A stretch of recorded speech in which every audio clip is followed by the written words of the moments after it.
Good day and welcome to Flipping Economics. We are continuing looking at what is a monopoly. Now, we need to look at specifically what is a natural monopoly. Now, a natural monopoly is a firm that there's only enough room for this one firm to produce a specific good very efficiently. It means that that one firm can produce it a lot cheaper than other firms could ever have. Right. So this is what this graph resembles, is a natural monopoly. So this firm produces it so cheap that no other firm can come near them producing it as cheap as this particular firm. So I want to indicate one point on this graph for you that you need to know. We call it production efficiency. Now, production efficiency is where your marginal cost curve intercepts your average cost curve. This is what we call production efficiency.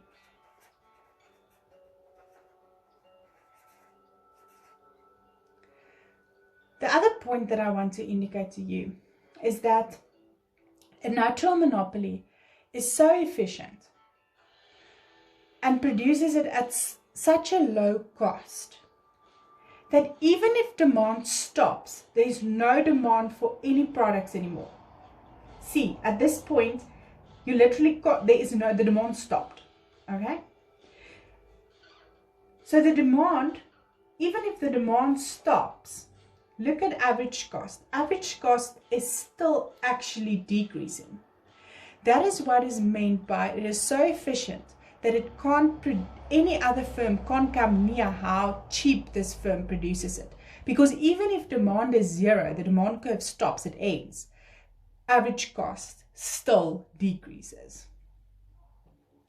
Now, what price does a monopoly then needs to ask for a specific good or service? What is the most efficient price to produce?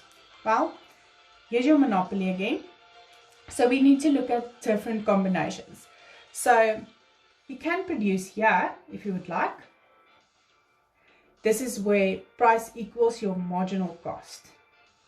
Okay. Now, let's look at this and see if it's efficient for a monopoly to produce at or ask a price at P3 where price equals marginal cost. No, it's not. Because why? It will actually make a loss here. Because look, your average cost is greater than your average revenue. So you're making a loss here. You don't want to make a loss, you want to make a profit. So yeah, not so efficient. The second point that we can consider is at price P2 Q2. This is where price equals average cost. Where price equals average cost, you are at this point making a normal profit because your average revenue is equals to your average cost. So here you are making a normal profit. It's not bad, but let's see if there's something else that we can do. It would be actually very efficient to produce at production efficiency, where I taught you in the previous graph that production efficiency occurs where marginal cost intercepts your average cost. So yeah, this is production efficiency.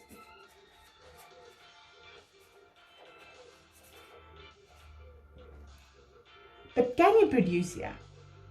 No, because there is no demand for a product here. Demand stops here, so you can't produce there either.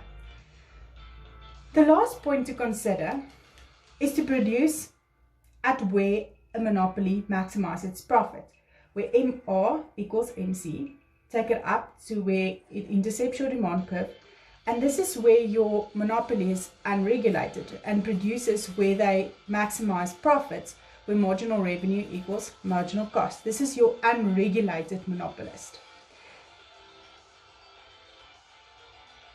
Here you are making a normal profit where average revenue is equals average cost. You can produce here if you want, but then you're making a loss. We also call this allocation efficiency.